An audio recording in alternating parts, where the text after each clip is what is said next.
Hello mga kabarkads! Another day, another vlog na naman tayo ngayon mga kabarkads.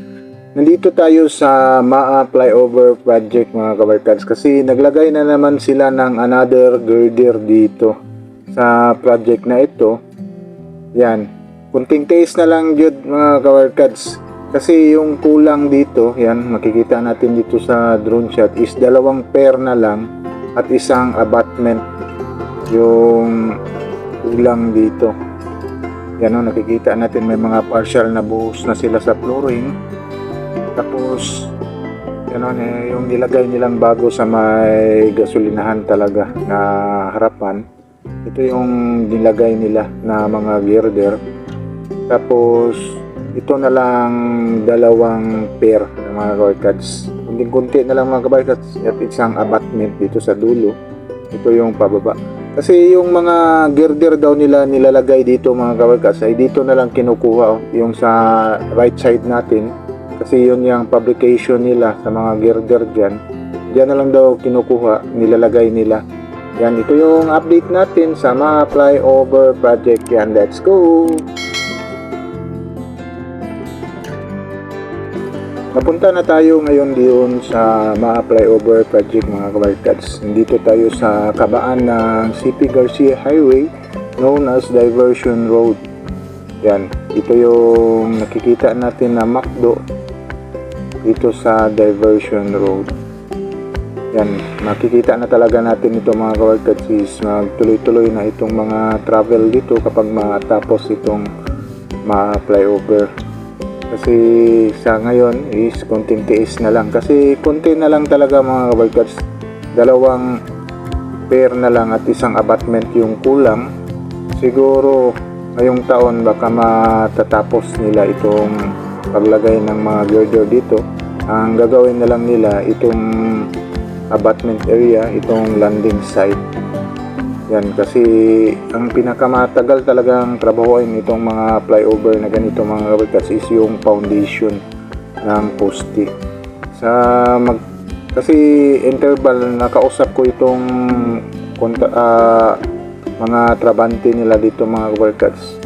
Interval sila nagkakabit dito ng mga girder kasi i-connect pa yan mga kabarkads para matumibay yung mga girder.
Yan mga kabarkas, in-update na naman natin itong ma-flyover project. Yan kasi nagkabit na sila ang another girder dito na side. Oh. Yan. Bali, kuha na lang yung kulang dito. Ito na lang dalawang pair ang kulang dito sa flyover dito. Tik-tiis na lang mga kabarkas, malapit na talaga ito matapos. Kapag matapos na ito, maglagay sila ng mga girder. Yan, sa taas na lahat ang trabaho dito. Siguro sa dito magka-create din ng traffic pero hindi na masyadong matraffic. Ngayon is matraffic siya kasi rush hour ngayon is labas na talaga ng mga sasakyan ngayon. Kunting-kunting tiis lang kapag matapos ito, diretso na yung takbo ninyo dito sa may diversion road dito sa MAA. Yan, like and subscribe to my channel and press the button bell para ma-notify kayo sa mga video na i-download ko, especially sa mga travel vlog natin. Yan, sige, bye-bye.